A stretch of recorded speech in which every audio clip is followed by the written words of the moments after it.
Hello, folks. Well, there couldn't be a better time to join me on Unfiltered. Let me tell you a short story before I start. Way back then, at the time that KSM started becoming a brand, KSM. And then somebody came to me and he says, KSM, there's only one person I know who also goes by just their initials. And when you mention their initials, everybody knows him. Then I said, who is it? I said, Akwabi. DKY. DKY. Unfortunately, Miss Post and Yeshi Papa, and when you were saying that, I had to pretend, But DKY, to me, folks, he's a sportscaster extraordinaire. And this is what I like about him before I introduce him officially. I like people who are independent. So independent that they don't need anybody's no curfew to say something for or to say something against nobody. They are independent. They speak the truth from their heart. They tell the truth and let the chips fall where they may. This is the person that I'm hanging out with today. The great sportscaster. Give it up for Don Kwaku Yeboah. No, Dan, not Don. Dan. Is it the luxurious rooms?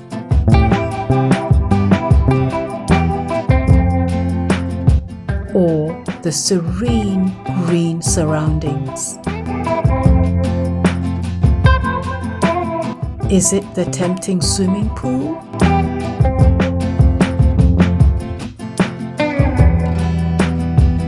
Or the classy conference room? Or the cute gift shop?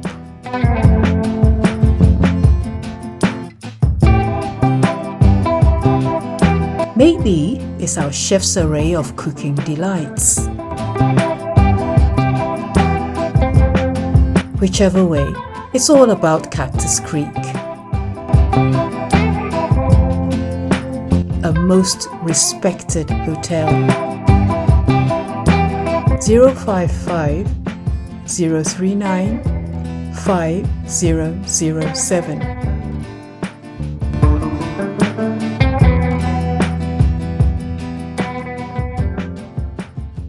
Welcome to the show. Thank you, legendary KSM. Oh, no, you are more of a legend than me. I'm telling you. I beg. You are more of a legend than me. Well, welcome. It's great to have you here. Thank you. This is like a really good time to have you here too, because World Cup is just around the corner. Yeah. And I know you are getting ready to sure.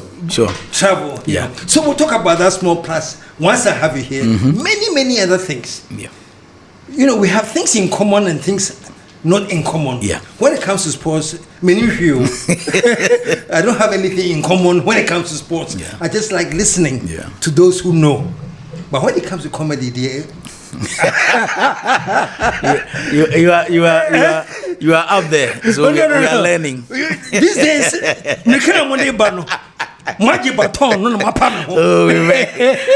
are still the champion.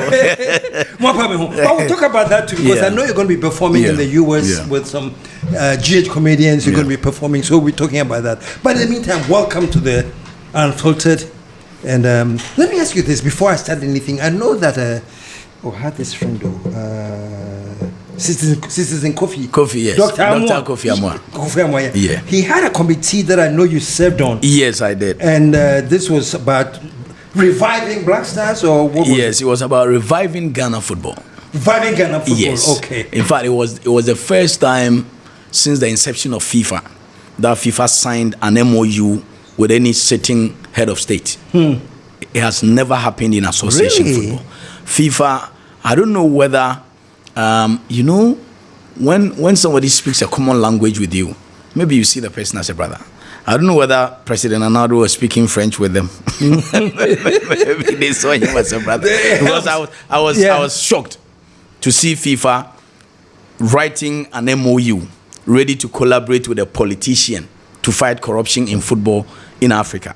But of course, that opportunity was thrown away. I must be realistic with you. I was part of the committee. At some point, I had to resign.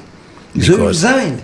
Yes, I did. So specifically a committee to fight corruption in sports? Not necessarily, to reform football. Reform football. Yes. Okay. Yes, and corruption was the reason why our football got to the level where there was the need to institute a normalization committee. So FIFA specifically stated in the MOU with then President Akufo-Addo that he was going to collaborate with Ghana to fight corruption, not only in Ghana but in African football. Yes. Yeah. And you resigned from it? Yeah, I did.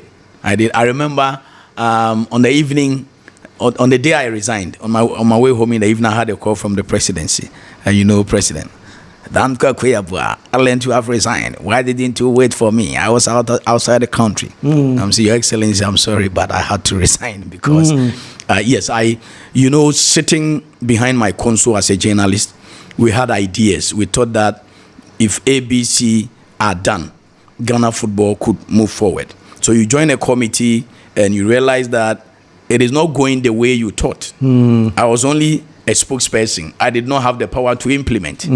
But whatever it is, if it doesn't go well, you are part of it. So at some point, I said no. I had to step out. You're not happy with the direction of it? No, I was not happy with it. I was not happy with it for so many reasons. For instance, I was of a strong belief that one thing that is fighting our football is conflict of interest, where KSM runs the Ghana Football Association as the president and still have football clubs that belong to him. For me, it was something that was fighting our football. And so I was pushing that it should have been part of the new constitution, that if you vie to be an FA president or an executive committee member of the Ghana Football Association, you are not supposed to be a club owner. Because elsewhere where football is doing well, in the UK, those who are running the FA in the UK are not club owners. But Doctor and his team didn't listen. Then there's another point I've forgotten. Those things I thought could push our football forward. There was even a time that I suggested, I don't believe that there is the need to push so much money into the Black Stars whilst football at the grassroots is rotting. So I told them that, you know what, this is normalization committee. Why don't we minimize spending on the Black Stars and redirect the financing into the grassroots, just to send a signal out there that we are revamping our football. But they said, oh no, the players have to be motivated for us to win the AFCON. I don't believe in that. Because the very year Nigeria reduced their winning bonus was the very year they won the AFCON in 2013. So that was the year they reduced. Yeah, that was the year they reduced it. And the late Stephen Keshi, may he so rest in peace, he called the bluff of those players who were against the reduction. And he went ahead to win the trophy in South Africa in 2013. So I don't believe that money wins trophies. What wins trophies? That intrinsic motivation to die for your country. Because between 1963 and 1982, Ghana won 4 AFCON trophies. I'm sure you agree with me that time we were offering the players virtually nothing. It was pride wearing the national jersey. That's very interesting. Exactly. So if you look at the expenditure, how much Ghana has expended on the Black Stars from 1982 up to 2026, it will be like 100 times, not if not more, than what we spent on the 63, 65, 78, so 82. back then the motivation wasn't money. Not at all. Not at all. It was what? Love of country? Yes. It was what? It was out of pride to wear the national color, because even now in the UK, their national team players are not paid. Whatever they offer you as remuneration, they donate it to orphanage or any what do you call it? Charitable organization. And for me, that is how our football should be built. I'm not saying that people should not be paid for service to the country, but at that level where the country offers you the opportunity to play at the World Cup, you need the country as much as the country needs you. Yes, because let me give you an example. Count the number of Ghanaian players who were playing in the EPL before Ghana qualified for the World Cup, as against the number after we played in the World Cup. We had just about 2 or 3 players in the Premiership before Ghana qualified for its maiden World Cup in 2006. After 2006, Richard Olele had the opportunity to join the EPL. John Mensah, then our captain, joined the EPL. Asamoah Gyan joined the EPL. Before then, it was only, I think, Michael Essien, if I'm not mistaken. But after John Painting got the opportunity to join the EPL. So, in as much as we need the players to play for us, they also need those platforms for their careers to flourish. Yeah. So it's a win-win situation. But unfortunately, we have built a system where we are interested in investing at the top, leaving the grassroots to rot. So I've always said that if I were the FA president, I would lobby whichever party in power. That, Mr. President, you know what? The Ghana Football Association is in charge of the Black Stars. You spend over $20 million every World Cup year. You pay $10,000 per game for each Black Stars player. I want to cut that spending and redirect that money into the grassroots. Now, I can decide to set the Black Stars winning bonus at, let's say, $3,000 and tell the government that I want you to invest $5 million every year into the local league. By strengthening the local league, indirectly you are strengthening your national team. And so a Ghanaian based abroad would come and fight for position. It would not even about, it wouldn't be about money again, because like those days we could have a national team of 11 players on the field, and about 8 of them could be local players. So when you are coming from UK or whatever, you have it at the back of your mind that I'm going to fight for my position. So it's not about money. So when I get the money reduced and I get a solid local team, the foreign-based players wouldn't complain about money, because then there will be competition for places. But comfortably, we want the easy way out. Every government would want to spend on the Black Stars. Let's push the millions of dollars. For instance, we've been told by the Ghana Football Association that we spend $1 million per qualifier. $1 million per World Cup qualifier. We play 8 matches to qualify. Already $8 million is gone. We've budgeted almost $40 million. So we're going to spend $22 million, and FIFA will give us $10.5 million.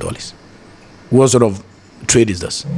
But, you know, it is what it is. We'll do the talking. They will have their way. Wow. Yeah. Let me quickly, before we move on to, so when did things start shifting? I'm talking about the era where people wanted to play because they were nationalists, because they loved the country, because it was pride for them. Yeah. When did money come in to the point that now money is the issue? You know, for so many reasons, we are not qualifying for the World Cup. For instance, in 1966, FIFA allocated 10 to Europe, 4 to Southern America, 1 to Africa, Oceania, and Asia. So the 3 continents were going to share 1 slot. And Dr. Nkrumah and Ohinijan wrote to FIFA that they had to reduce the European slot and give Africa as a continent 1 slot. FIFA refused to do that, and Africa, the entire continent, boycotted the 1966 World Cup. Oh, wow. So the 1966 World Cup, England won. For me, it was not a proper World Cup because Africa did not participate. Then, going forward, because of the minimal slot they were allocating to Africa, because then you have to be the African champion, go beat the Oceanian champion, go beat the Asian champion before you get the slot to qualify for the World Cup, to the slot to be at the World Cup. So we're not qualifying. And so in the year 2004, thereabout, when President Kufuor took power, he decided to channel all energies into the Black Stars to ensure that Ghana qualifies for the World Cup. Because we were bragging as the champions of Africa, a lot of history without a World Cup record. And so Yasafu Mafu and those in charge decided to convince Goldfields Ghana to invest in the Black Stars. And that was when the monetary issues came in. They started raising the winning bonus from $5,000 to $10,000. Okay. And because it was our first time, we were so excited. The mistake we did was that, I always cite this example, that if you marry a woman and 2 years into the marriage, 3 years into the marriage, 5 years, you don't have a child. The first child that God will bless you with, you wouldn't mind going for loan to undertake an outdooring ceremony for the baby. But then the subsequent ones, you would reason up. You wouldn't do that spending. Okay. Unfortunately, Ghana didn't do that. After investing and out of excitement, we qualified. We didn't care about how much we were spending. We got carried away. And that system became part of our football. Oh, so the spending continued. Exactly. To the extent that, anytime we qualify for the World Cup, it has become a norm that each player has to be given $100,000. You are appearing for what? You are going to be paid winning bonuses. But the moment you step foot without even kicking a ball, you are getting $100,000. If I were a player, there's no motivation for me to go win. You've paid me enough, $100,000. In any case, I'm going to play 3 matches at the group stage. I may or may not qualify. So a lot of things have to be rectified. A lot of things. And I'm not saying they shouldn't be remunerated, but we should match it with achievement. You go spend, between the qualification and the group stage, we've spent over $20 million. And what FIFA is going to offer us is less than $11 million. So what's the point? Yeah, We should go hand in hand. Yeah. But unfortunately, as a country, we behave as if we are a rich oil country, with all the resources, and I don't know. I'm trying to understand the logic, because on the surface of it, it doesn't make sense. So there must be a reason that maybe, I don't know, you would know. Well, the other motivation is that those leading the team, once they push for more money, they get some. So that is the other motivation. Okay. Well, for instance, during Nyanteji's era, all the management committee members, they took $100,000. Okay. So that's the reason. You get I knew that something had to be in the Superman. Yes. Even the recent World Cup, Qatar, all the management committee members, each of them took $100,000, like the players. Wow. And it became a big issue. You go sit under air conditioning at the VIP without sweating, and the player makes $100,000. A management member also takes $100,000 plus per diem, plus bonuses. It doesn't add up. But you know, when monies are going to people's before pockets. we get into the main squeeze, what would you do if you had the authority to change things? No, if I had the authority, for instance, President Mohammed's administration has done so well by way of promising the Ghana Football Association that when we win power, we will invest in the local league. However, I think that the Ministry of Youth and Sports did this country a disservice by just handing the money to the GFA to distribute it to the clubs. No. You went to the GFA? Yes, to be given to the clubs. I think that if government is ready to invest in the local league, there must be a system whereby the FA is regulated. If I'm giving you money, I should be able to have a say. If I were the sports minister, probably I would lobby for more and tell the Ghana Football Association that, you know what, I am going to arrange for government to pay the Premier League players. Once we are getting them paid, the Ghana Football Association should have an addendum to their contract that without playing the Premier League for 4 years, you are not traveling. You have the choice to opt out if you don't want to play in the local league, because government is going to pay you. That money is not going to any club chairman to use it to buy a car or buy a house. It is coming from Controller General straight into the player's account. Once we do that and the players stay here, with time, the interest in the local league will develop. And once the interest develop and the numbers, people start trooping to the stadium, corporate Ghana will be interested in our league. And so gradually we win government off, and then we sustain ourselves with sponsorship. Once we are able to get a solid local team, believe you me, we can decide that, because we know that in the next 4 years, none of our local players is traveling. We can build a solid Black Stars, get the best 23 players on the local scene. You go to camp on Monday, Friday you go back to your Kotoko, your Heart of Folk, your 11 Wonders to play. Put this team together for about 6 months. After 6 months, start giving them exposure. Play your neighboring countries, Mali, Cote d'Ivoire, Nigeria. The next AFCON, this team is going to make wonders. They will know themselves so well. There will be telepathy, there will be teamwork, there will be commitment and the desire to die for the nation, because government is investing. And when you are coming as a foreign-based player, you know that you are not walking into the team. You get it? Yeah. By so doing, once the Premier League becomes attractive, the ripple effect, we can channel part of the money onto grassroots, to do grassroots football. And then we'll be building from the base. But the current situation, we've gone to buy roofing sheets, but there's no blocks for the foundation. That's what we are doing. The ceiling funds as well. So honestly, if I were the sports minister, I will make sure that system works. But DKY, you are known not just as a sportscaster, but you have great opinions, and you actually are committed to making sure that sports work. Somebody like you, I know you can pick up a phone and call Kofi Adams and say, Kofi, let's have a chat. What kind of influence do you have Kofi is somebody I've known for years. We've been having chats behind the scene. In fact, when I was at the University of Cape Coast, he was teaching there. And I was the studio manager for Atlantic FM at the time. Okay. So anytime there was the need for an NDC announcement, Kofi was the one bringing it. And I was the studio manager, so I was directly dealing with him. So I've known him for a long time. We've been talking. But the issue is that the system wouldn't allow Kofi to operate. You need a head of state who loves the game to be able to convince him that if we do A, B, C, D, things are going to work out. And then a head of state who will give you a listening ear. Because the Football Association also have their interest. For instance, prior to the appointment of Kofi as the sports minister, those of us in the sporting arena were rooting for Neil Ante van der Poel. Because he's ruthless, he's a no-nonsense man. But the FA allegedly went to lobby. Oh, we don't like him. You know. Why wouldn't they like him? Because they wouldn't have their way. Okay. You get it? Okay. You won't play ball. No, he wouldn't. So Neil Ante is ruthless. He's for me.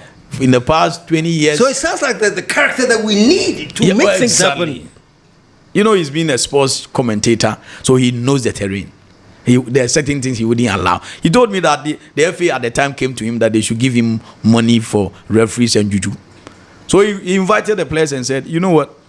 If I do this, I'm going to reduce your winning bonuses because the FA is telling me that it's not your effort that win Ghana games. Is it juju? Yeah, exactly. So I have to reduce it and pay it. Wow. So the system wouldn't allow Kofi to operate. No. There are too many interest groups. He wouldn't. He can't. Unless he has a head of state like a Champon or Kwame Nkrumah who was like a sports enthusiast. Yeah. And you say that, you know what, report directly to me. That was the system. A Champon was operating with Simpe Asante, Colonel Simpe Asante, and that was the system Dr. Nkrumah was operating with Ohinijam. But the current system, no, Kofi can't. It is too big for him. They will sabotage him. You know, I don't know whether I've told this story. You know, the late Dr. Mustafa, he was a member of parliament and a minister under President Mahama during his first tenure.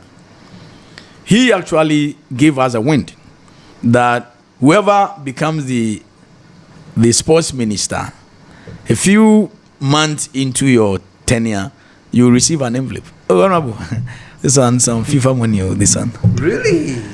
According to him, they gave him that offer, he rejected. Then they said, before you were appointed minister, President Mahama gave us some Cherokees to share for the team. We have one there. Would you want it? He said, no, I don't. The moment they see that you are rejecting their overtures, they will sell you to the Assyria callers. Me, as I sit here, I've stopped picking calls on my show. Because once you do that, you stop, you reject their overtures and they plan against you. The moment we open phone lines, if KSM is the sports minister, KSM no nyade, so it's all orchestrated. Okay. Oh my goodness. Before you realize, oh my goodness, it is on the lips of everybody. Oh, yes, KSM nyade, yes, KSM. Then it becomes a clarion call. Yes. So that sports ministry is a dangerous ground. Wow. Oh yeah, it's a deadly ground. If it was before we come, we very soon. Yeah, I want to talk a lot about that. Because the World Cup. But moment, one second. Under Neil Ante, he was giving us penny by penny account of Black Stars friendly matches. You know, there are 2 or 3 reasons why we play international friendly matches. One, it is either you are using the opportunity to prepare for a tournament. In that case, even if an agent doesn't offer you a fee, you might be willing to pay. But there are cases where friendly matches are played purely on commercial grounds. There is no impending tournament, whatever. So an agent comes and says, you know what, I can put Ghana and Brazil together. TV rights, you get this. Match tickets, you get this. Neil Ante was giving us details of friendly matches involving the Black Stars ever since he left.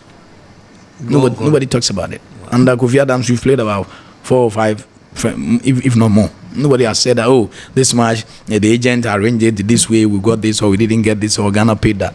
Nobody cares. So is there a lobby? Who can actually, like your voice, other voices, can stand up and say, this is our choice for the sports minister, and actually lobby? No, it's difficult. The interest groups are many, but remember, within the FA, there are also people who belongs to the high echelons of government. You get it? So it's not easy. Like Randy Abe, for instance, we know his relationship with His Excellency John Mahama. So if we are going to lobby against somebody Randy Abe prefers, it's a daunting task. You get it? Yeah, so it's not as simple as we see it. It has to take the president himself to say that, no, I want this done this way. Other than that, Wow. We're going to get back to that. I feel like I should be making a documentary. We'll talk about that, though. You have so much that it needs a documentary to capture some of your thoughts. I tell you, but in the meantime, World Cup is just around the corner. Yeah. You're getting ready to go yourself. Sure. Let me start with the coach issue. We let the Otto go. Yeah. This new coach, has he brought in a new sense of spirit for Black Stars to say that maybe his coming is a plus? I must say I was flabbergasted by the reaction from the Ghana Football Association and the sports ministry that, we've had a new coach, everything is going to go well, we're going to win. I was surprised. I was expecting them to manage the expectation of Ghanaians. Because in all sincerity, this coach will have access to the Black Stars 2 weeks to this major tournament. Only 2 weeks? Yes. Was it even up to 2 weeks? The tournament is starting on the 11th. It's not even up to 2 weeks. His first major friendly game was on the 2nd of June. The tournament is starting on the 11th of June. So it's even less than 2 weeks. But instead of managing the expectation of Ghanaians, you see the ministry, we are going to win. The GF, we are going to win. I say, but who are they deceiving? Let's limit expectation, because football is illogical. Football, they say, has its own way of disproving logic. So maybe based on that, we can do everything wrong and go get results. And I always refer to 1982, when Dr. Hila Liman had said there was no money, so we're not going to participate in the AFCON. Then Jerry Rawlings came in and with his military might said, no way, we're going to go. Little did any Ghanaian thought that we're going to win our last AFCON in 1982. So football isn't truthful. Football is like life. You can add 2 + 2 and get 0. So based on that, 1 + 1 and get 3. Exactly. So based on that, we can have some hope as Ghanaians that football, anything can happen. So we make a results. Despite all our challenges, despite our continuous friendly losses, I also think that Ghana will be doing well. We will not do badly. This World Cup should not and will not be our worst performance ever. I think that we will do very well. We will do really well. It's possible we can win the cup, especially with the selection of a new coach who will bring some level of match reading, understanding. We can be ranked 74th by FIFA, and we will surprise everybody. But you can't bang your hopes on luck. If we are doing realistic analysis, it should be based on preparation. But if you are giving a team to a coach less than 2 weeks to a tournament, and you deceptively tell me that, we're going to win, let's be realistic. This coach, somebody told me, is the luckiest coach in this tournament. Lucky? Yes. Why? Either way, he's not going to be blamed. If it goes well, he's a magician. How could anyone get results in 2 weeks? If it doesn't go well, what did you expect? Yes, I came in late, so you can blame me. So he's the luckiest coach in the tournament. Yeah. Yes, and it is good for him because he's growing. 73 years. We are going to the World Cup with 3 old men. He's one of them. Who are the other 2? Curaçao. This is their maiden qualification to the World Cup. They have Dick Advocaat. He's a Dutch, over 80 years. Over 80 years. Yes, and in fact, at some point he resigned, and they went back for him. Wow. I don't know. And we have Hugo Bruce from South Africa. He's 74, but South Africa signed him at the age of 69. So they've lived with him for about 5 years. But we have gone directly for a 73-year-old man. What was the requirements? What was the list? What were they looking for in the selection of a coach? You know, when you are not truthful to yourself, sometimes you hide things. Why am I saying so? Ahead of appointing Otuado, the Ghana Football Association gave us about 15 thematic areas that we're looking for A, B, C, D in the new coach. Otuado did not meet the criteria. Oh, really? But for whatever reason, they gave him the job. So this time around, they didn't even put out the criteria so that somebody will use it against them. So they just went for him? Before realized they've gone for him. So I don't know what they were looking for actually. Okay. Yeah, but he's an experienced coach, no two ways about that. He's had a stint with Manchester United as an assistant coach. He's had a stint with Real Madrid. He's coached the Portuguese national. He's an experienced coach. Yeah.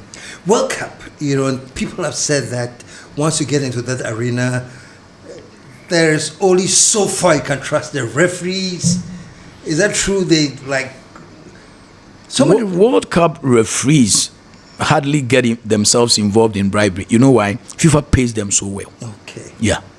Unlike Ghana, where you go and officiate a match, you are paid less than 1,000 cedis per game, and sometimes for a year, your allowances pile up. The FA doesn't pay on time. As for FIFA, he gives them good money. Yeah, so it's hard to. Yeah, it will be silly on anybody's part to go and take a smaller money whilst a bigger one are waiting. So the World Cup is a bit fair, even though in the past there have been issues. I stand to be corrected, but in 1982, there was a situation where I think East and West Germany and Tunisia were involved. If the Europeans had beaten one another, Tunisia would have qualified, but they decided to fix the game and drew, and so they ousted Tunisia. Tunisia is the first African country to win a game at the World Cup in 1982. They beat Mexico by 3-1. So in the past there were issues, but now I think it's fairly fair. Fairly fair. Recently, there was this whole tussle with Morocco and Senegal. I don't watch, but that's what happened? What the Confederation of African Football did was an embarrassment to football in Africa. There are rules governing football. That when you are in a match situation and any team walks out, the referee, who has every authority per the 5th law of association football, the referee is the most powerful man on the pitch. He can send home even those at the VVIP if he wants. That's how powerful the referee is. Wow. He can send home his own assistant. Those are the powers that have been given to referees.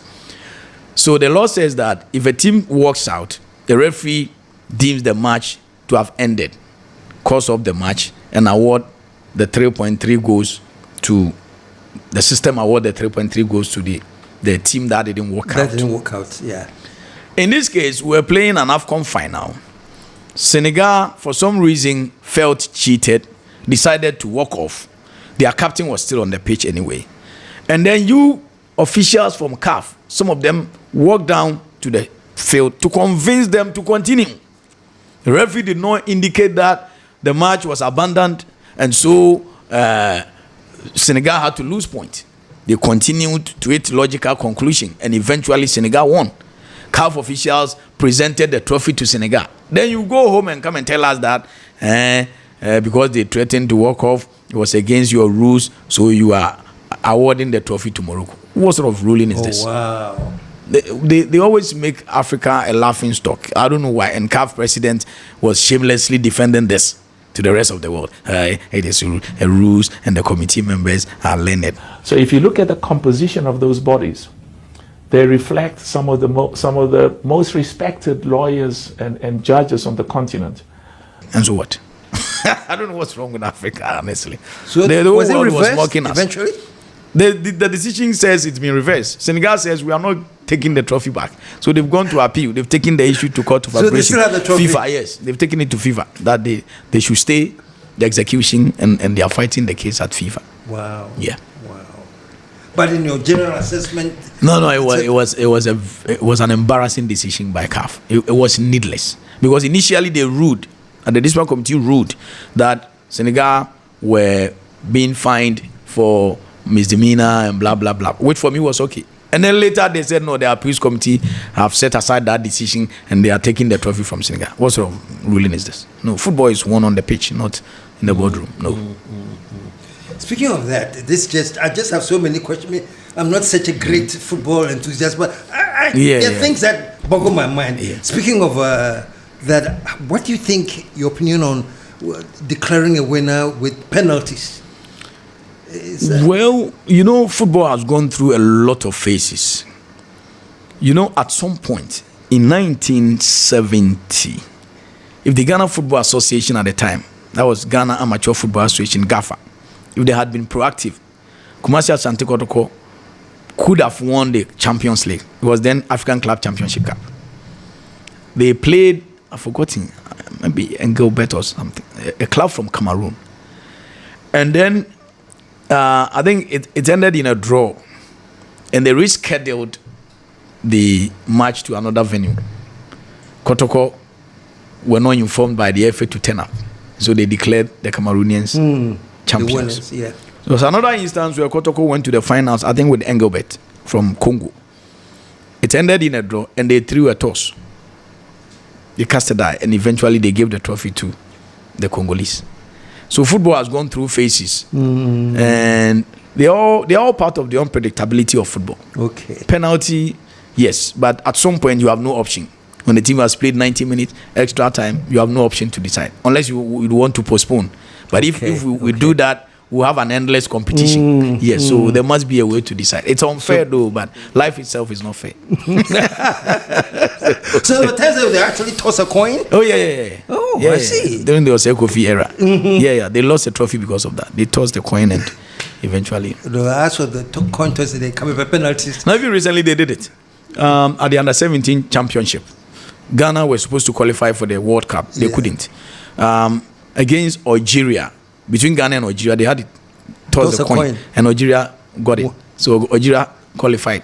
So Ghana, we had to come and play Uganda as a playoff, but we lost on penalties to Uganda. Wow. Even now it works. Yeah, it depends on the rules. You know, the convention is that you set the rules before the tournament.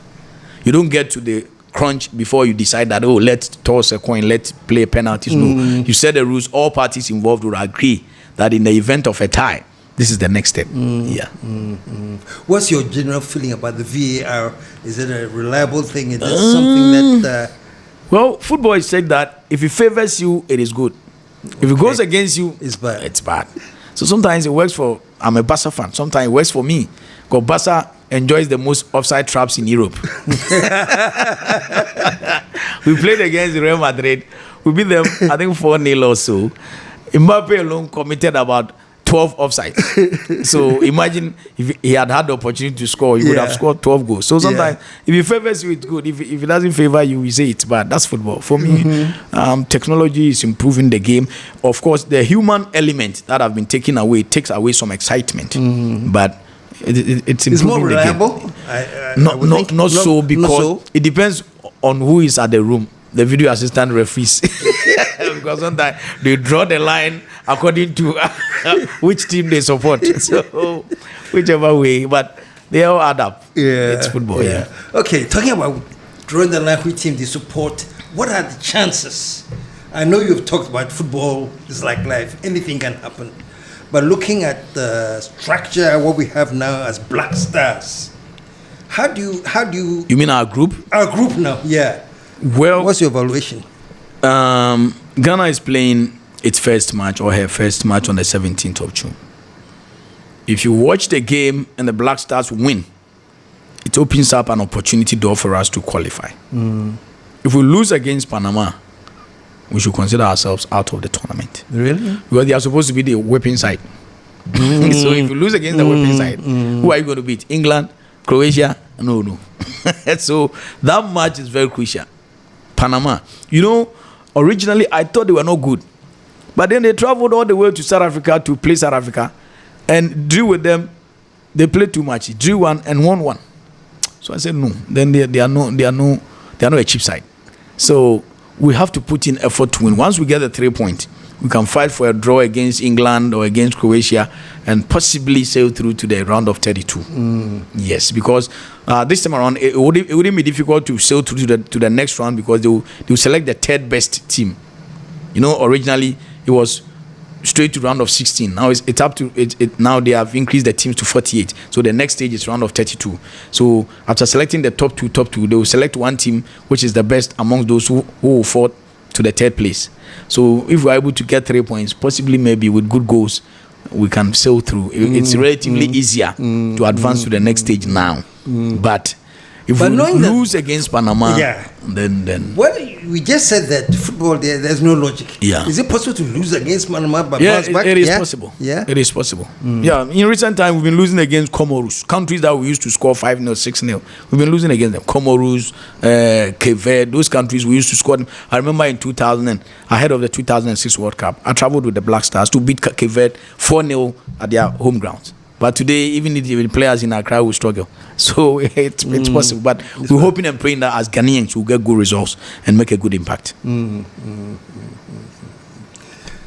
So I just want you to call it. How far do you think we can go?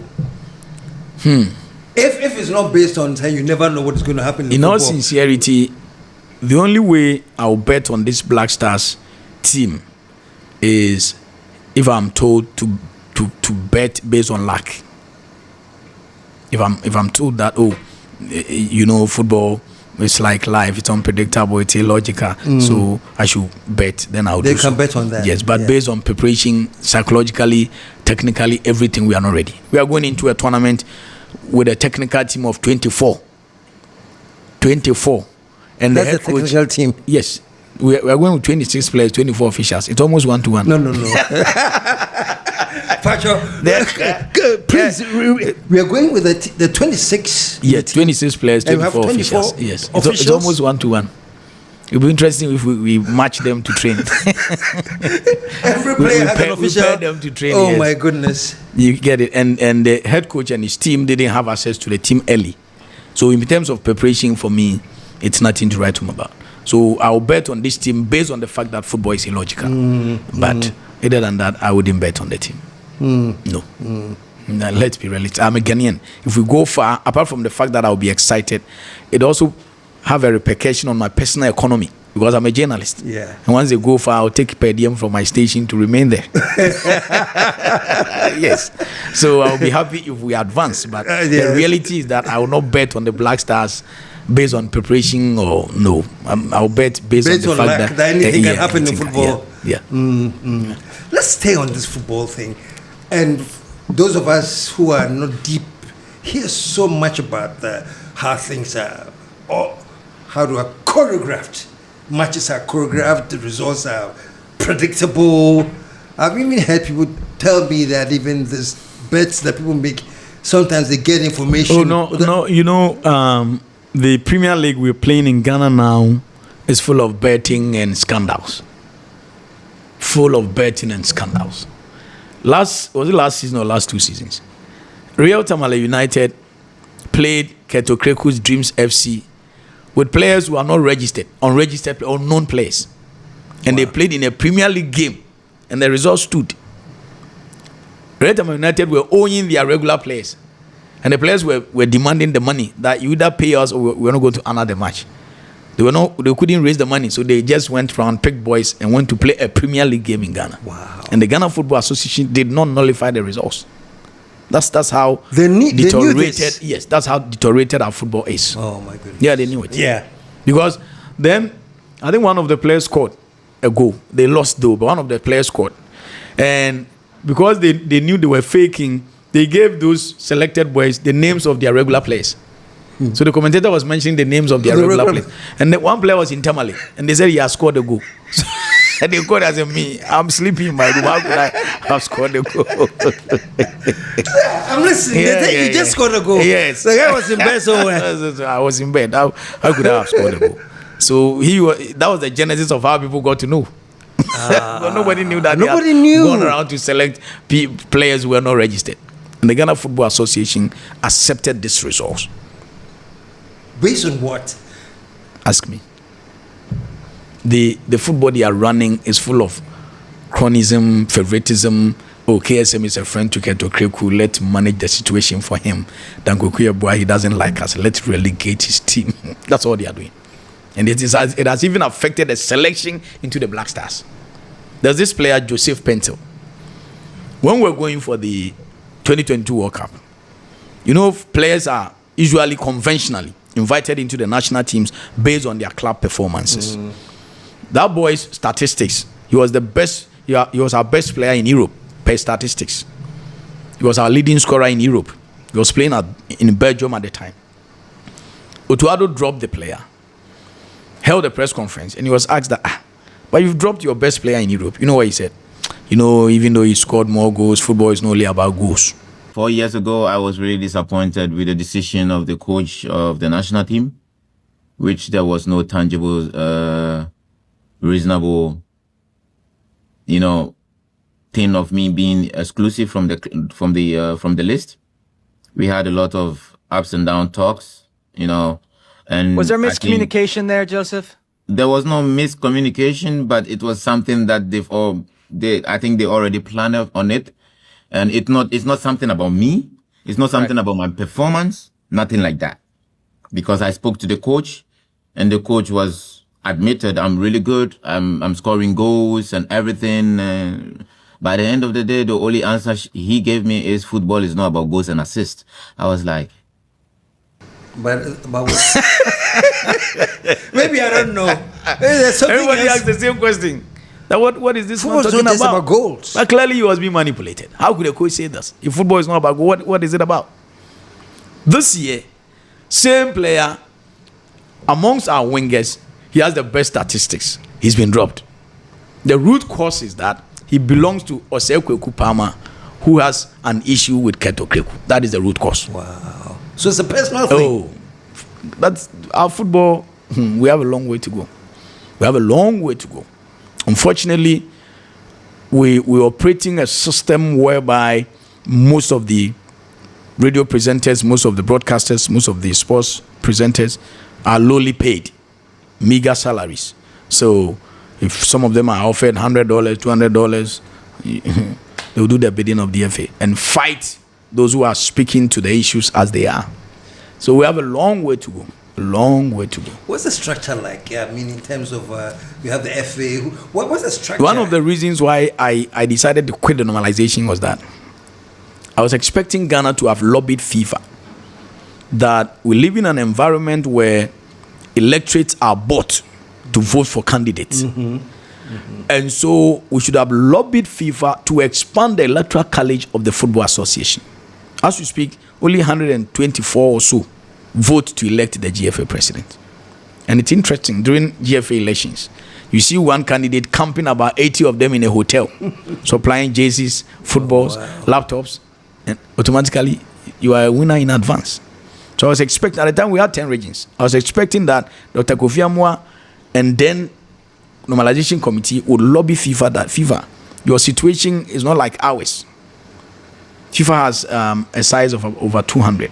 But we could have lobbied FIFA that this is Africa, this is Ghana. Elections are bought. In fact, there have been occasions where lawyer Kwame Ntofianko, who is a football administrator, has come out to say that if anybody has never taken a bribe during FA elections, he should show up. Nobody showed up. Alhaji Guisa has dared them. Nobody showed up. So we could have lobbied FIFA that, FIFA, we have 10 regions. At least give us 50 or 100 candidates per region. That will give her about 1,000 delegates. You can't bribe everybody. But the current system where just 124, it's very easy. Kurt is gunning for a third term. He's almost done with the second term. Meanwhile, the normalization committee set a 2-term limit for the FA presidency on the basis that President Kwesi Nyantakyi started so well and ended poorly when he was remaining long in power. And so based on that experience, we're setting 2 terms. In fact, I always say this, that if President Kwesi Nyantakyi had listened to those who wished him well and had left the FA early, would have gone back looking for him to come back. You know why? He assumed the FA presidency in 2005. By 2006, he had qualified Ghana for the first time to the World Cup. By 2007, we were getting ready to host the African Cup of Nations, CAN 2008. We were able to get to the semi-finals. It was a medal zone. That was 2008. By 2009, he led the DDIU Under-20 to win the African Under-20 World Cup for the first time in the history of Africa. By 2010, he had qualified Ghana not only to the World Cup, but to make a significant impact of getting to the quarterfinal stage. So in 5 years, every big thing that he was supposed to do, he had done it. So if he were a white man, he would have said, thank you. We'll go chasing him now to come back. Yeah. But he allowed those around him, because he continue, just because of no go feel. And eventually he ran into trouble. Yeah. So, and the rule of thumb is you take a bow and leave the scene when the applause is loudest. No. Those people are pushing him, continue. In fact, at the latter stages of his reign, he came to lobby me that I should go campaign for him, that he would seek a rerun. And I asked him why. He said the then CAF president had indicated that he would run for only 4 years and leave. So he was waiting for the CAF president to leave. So he jumps onto the top seat as CAF president and leaves the GFA seat. And I said, okay, so what if the CAF president changes his mind? He got the answer. I said, no, I can't do that. I can't do that. I can only give you a fair hearing on my show. Get your people to come on my show just to balance it, for them to argue for you. But for me, Kwaku Yeboah to go and sit on my radio that after almost 14 years, we should vote for you again. I can't do that. Wow.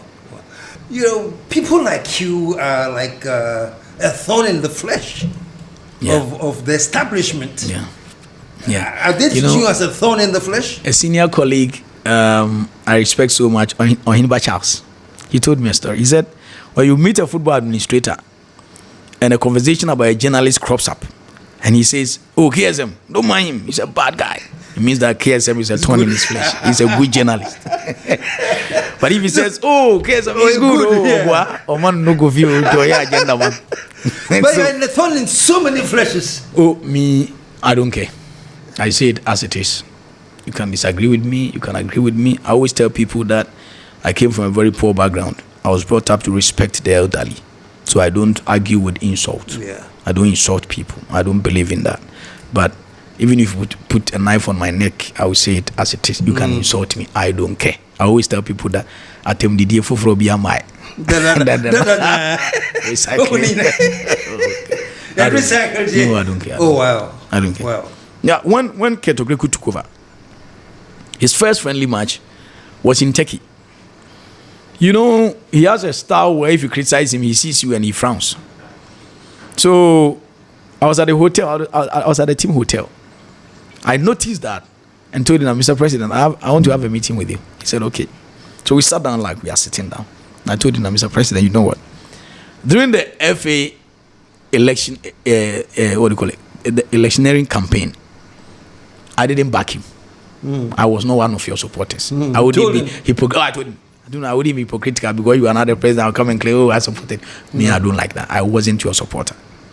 I realized that you see me, you frown, you don't relate so well with me. But I just want to let you know that now you are the FA president. I don't need your money. All I need is respect from you. I will support you. It's an industry that I'm also a beneficiary if it goes well. And he was like, oh, it's not like that. I don't frown when I see you. Oh, you look at it. I realized he's doing the same thing. I said, well, let me be on my lane. Wow.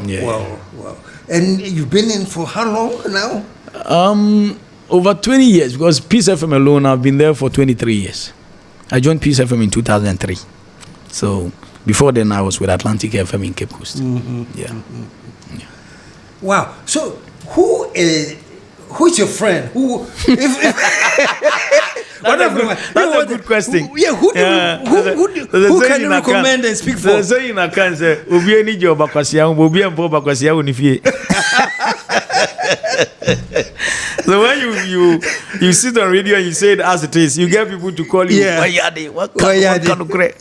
But then when they put you in a certain light, nobody wants to associate with you. You are alone.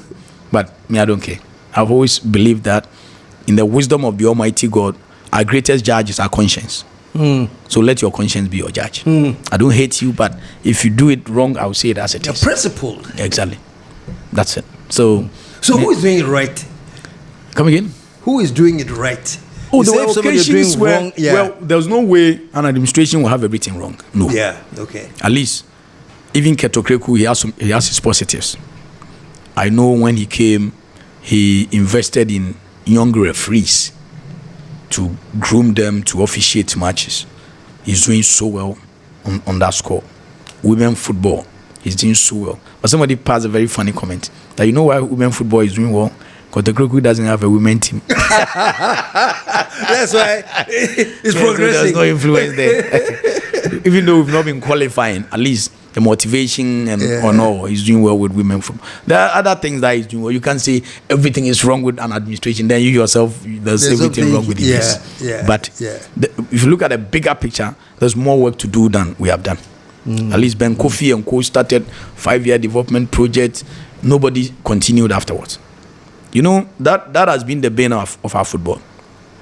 When Ben Kofi started the 5-year development plan in 2000, I think in the early 2000s, the first generation of players he selected were the ones who qualified Ghana to the Mali African Cup of Nations in 2002. John Mensah, Michael Essien, John Pinto. That is a generation we enjoyed their services up to 2014. And then the nation returned 13. But we didn't plan again. After the 5 years elapsed, nobody planned again. So we keep diminishing. In fact, this is the poorest team we are taking to the World Cup. This is the poorest team. If you look at individual quality. In 2006, Michael Essien, Sule Muntari, Asamoah Gyan, Aminu Drama, they were young guys. Then in 2010, they were peaking. Same generation. In 2014, they were getting old, but we still had them. KP Boateng, Sule Muntari, Michael Essien. But then afterwards, it started dwindling, and we've never risen. So it keeps going down. Every squad, the quality reduces. In Qatar, we had a better squad than this one. I'm sure the next one will be worse. I'm sure the next one will be worse. If right now I say, okay, so tell them we are now on a downward slide. Yeah. We have to at least stop sliding, and then we can think of now going back up. Yes. How can we stop the slide right now? Those in charge are not ready to get back to where we were. Are they happy with the slide? They are very happy. It doesn't favor the ordinary Ghanaian football fan. Well, we are not winning, you are not getting the excitement, but it favors their pocket. At the end of the day, they push their players into the national team, enhance their profiles, and sell them. That's good business for them. So they don't care. Talking big English. You can't say yes. But if we don't stop the current trend, the only solution is for the government to collaborate with the FA to set up offices at the various missions abroad, so that we monitor the Ghanaian players born abroad and use them. But that is what we are doing now. If you Ghanaians hear born abroad. If you hear Kwaku Schwarz Tiger, Kwaku Canadian who the obey Ghanaian. That's what we're doing now. So if we are not ready to go to the basics, build the court system again, invest in the Premier League, stop corruption amongst referees and officials, match betting and match fixing. I'm sure you might have come across that video. The most recent league that ended. The guy who won the Goal King scored 6 goals in a game. He scores 6 goals in a game. So then it begs the question of, if you have a striker who can score 6 goals in a game, why then did you take him to the World Cup? And it's not on the team. No. Not even for a justifier. So clearly it tells you that we are playing fixed matches in this country. When you watch that, he was awarded a penalty. When you watch it, you will cry. You know, during penalties, the opposing players are supposed to surround the penalty area with the hope that in the event the goalkeeper is able to punch the ball into play, they will clear it. This time around, yes, the players were around the penalty area, but the goalkeeper punched the ball back into play. Nobody challenged the guy who scored the goal. They were so relaxed. In fact, at some point, they were even clapping for him. He just went and tapped the ball into the net.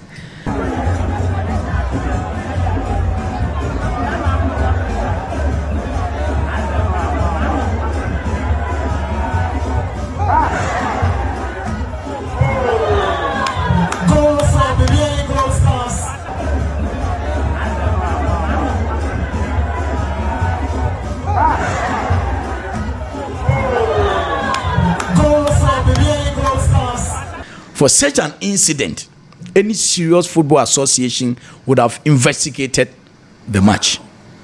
Yet, immediately after the match, the football association wrote a letter complimenting the boy. Oh, you've done well, scoring 6 goals in a game. And Crown School Goal King. Yes. I don't even remember the last time Ronaldo and Messi scored 6 goals in a game. So if you have a striker in your mind, you think that he's that good, why did you leave him out of your national team? They are so So this was all fraud. There was match fixing. Match fixing. Yeah. Bribery, corruption, match fixing. There are some club chairmen, that's their business. They fix the match, then they go and bet on it, then use the money to run the club. Oh yes. That's the idea. Wow. That's because as they are betting, they know until President Mahama assumed office and decided to invest in in their reward system, they were practically getting nothing for winning the league trophy.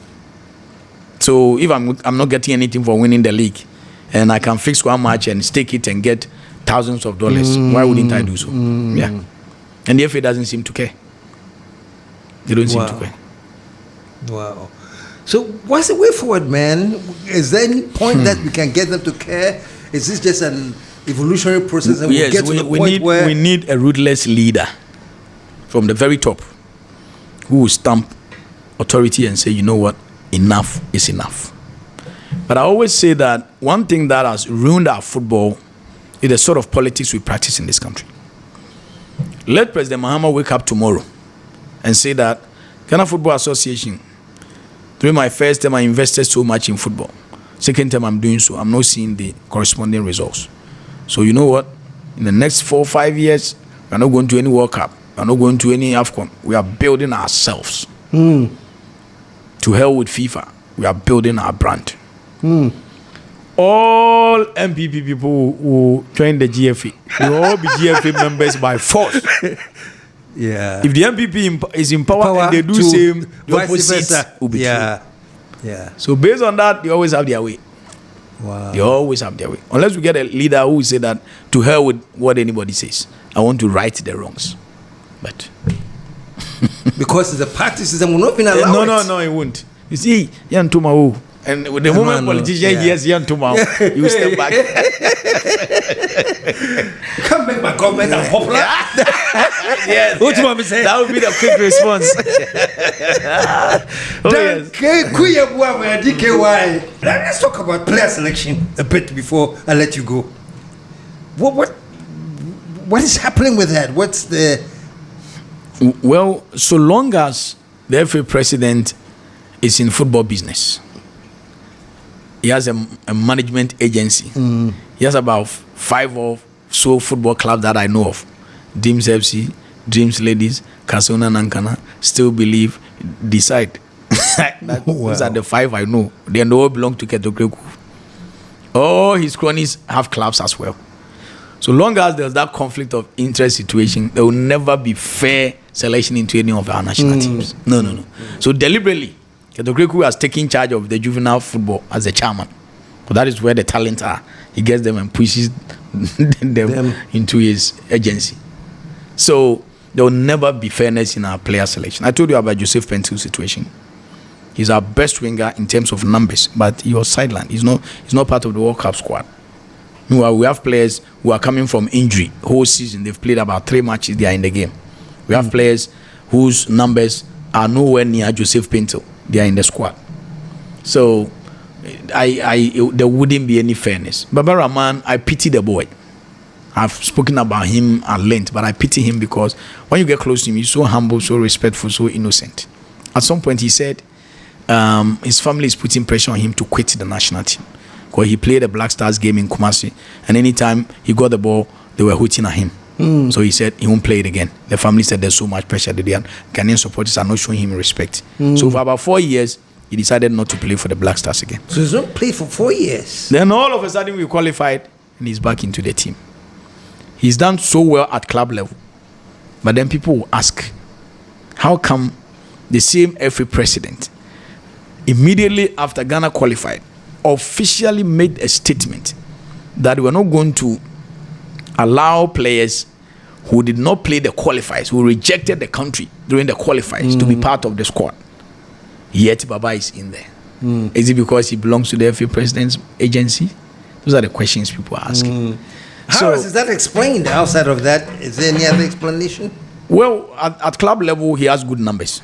He's one of the left backs who did so well in Europe this season. Okay. But of course, when the rules are bent, there's a difficulty. Because if it's about statistics, then Joseph Pinto should be part of the team. Because he's also our best winger in terms of statistics. But he is out. The last time I spoke to somebody close to Keto Kriku, the explanation was that, Joseph Pinto, when Ghana was going to play against Japan in a friendly match, we invited him and he didn't turn up. And later they saw him playing Monday Stars in Accra.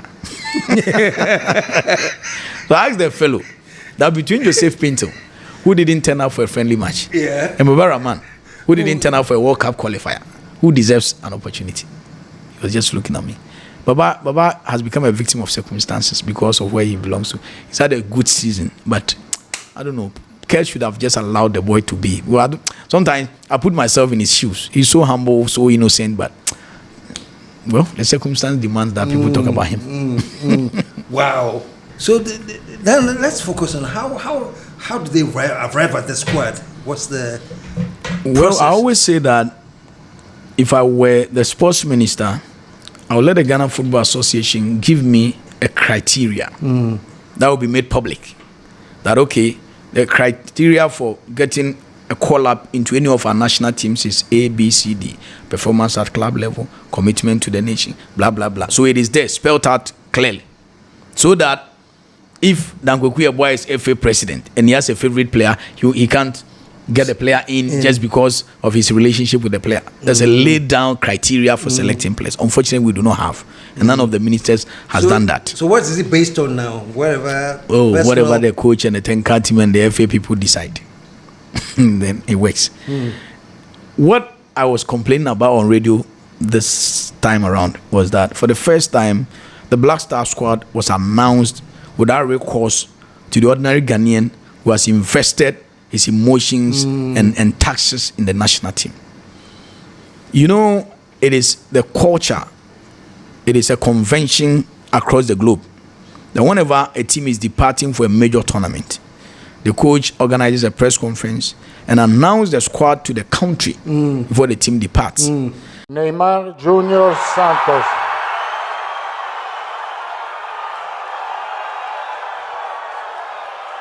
Rafinha, Barcelona. It is not as if the media is demanding too much respect. By way of engaging the media, you are engaging the citizenry. So you are showing respect. By extension, you are showing respect to the country and the citizenry. Unfortunately, for the first time in the history of this country, the Ghana Football Association just dumped the list on the FA website one night before they broke. The list was on the site, and that was it. At least we should show respect to the ordinary Ghanaian. It doesn't take much to organize a press conference and let Ghanaians feel a part of the team, especially because they are the very people we are calling that they should support the team. But for whatever reason, they decided not to show respect to Ghanaians. And then they left, put the list on their website, and then off they go, forgetting that Ghanaians have invested their emotions, their time, their money in terms of taxes and all. But I do not think this thing is going to change. Wow. Yes, there must be a shake-up somewhere for people to sit up. Yeah. So, how powerful is the coach? Now we have a new coach. Can he be independent, or he has to come and understand that he's getting into a system? From where I sit, you can't be an independent coach under Keto Kriku's administration. Because he came out to say it on Joy FM that gone are the days when coaches alone were allowed to take decisions. He said it categorically. So clearly, he's telling us that there are influences from the executive committee and from himself. So you can't be an independent coach under Keto Kriku. I doubt. Coach, my name is Frank Ejam, Paper Media. I have one question for you and then one for Capito. Now to you, Coach. After your 28-man squad, most Ghanaians believe that you didn't really select these players by yourself or together with your technical team. Rather, some external forces influenced your selection. to the extent that the GFA president head is on the chopping board, he has been accused of influencing your selection. How will you respond to this? Did Yeboah influence your selection, the 28-man squad? Right, look at me nicely. Look at me nicely. I'm gonna have my answer to your question. You see my answer? No. You don't see me smiling? That's my answer to you. Just like that? Can I ask one question to the coach? One last question and then we will be out of it. No. In fact, Siki Akono was once the coach of the Black Stars. He told me that an FA official told him that, you know what, we spent money to get the seat, the FA presidency seat. So if you don't allow us to do business, you'll get sacked. Oh, wow. And in fact, he was sacked eventually, yes. We have to recoup the money we have Oh, yes. But if you camp about 80 people, feed them, feed them, give them laptops, jerseys, leather footballs, and money. In fact, during the 2019 election that brought Care to power, at some point, visibly they were sharing dollars, not cedis, so dollars on the election grounds. That was when the election went into a tie. They were sharing money, actually. Shamelessly, they were just sharing it. Oh yeah. This delegate system is supposed to work. Oh yeah. And I was very happy when the Attorney General raised it. I'm praying that the Supreme Court will uphold that decision.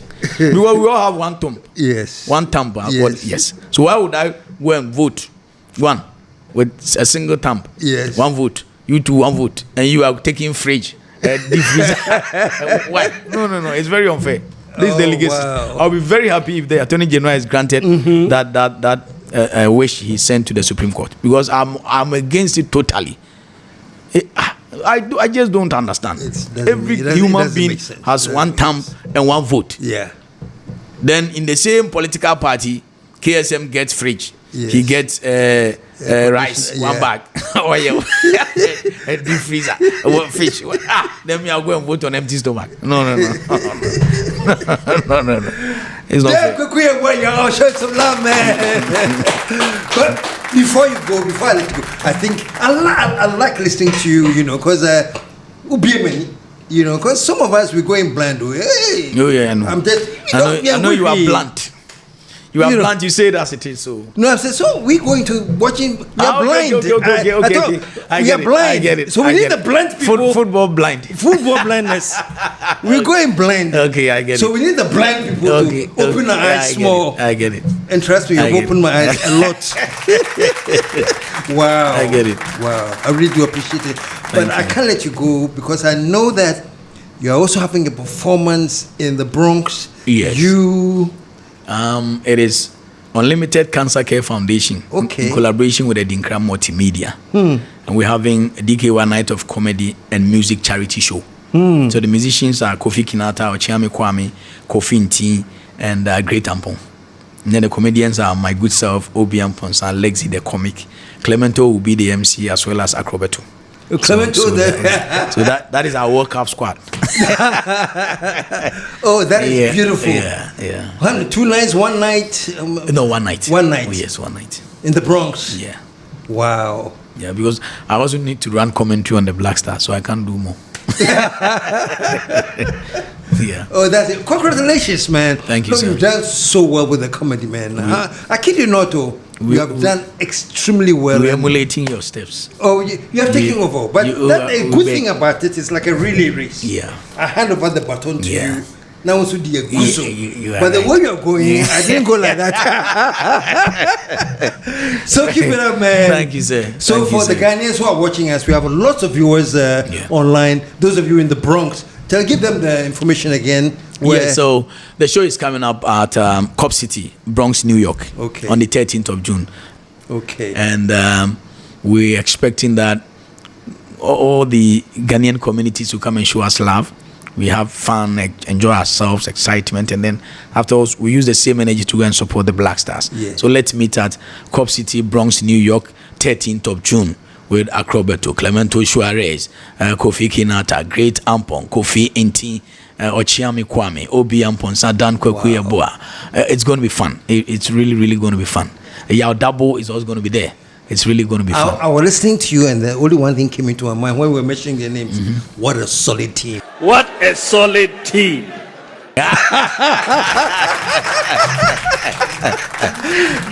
Yes, sir. Thank you so much, Thank man. you too. Pleasure is mine. When you come back from the World Cup, we'll have you again. Sure. I'm sure there will be issues. Definitely, definitely. There will be issues post World Cup.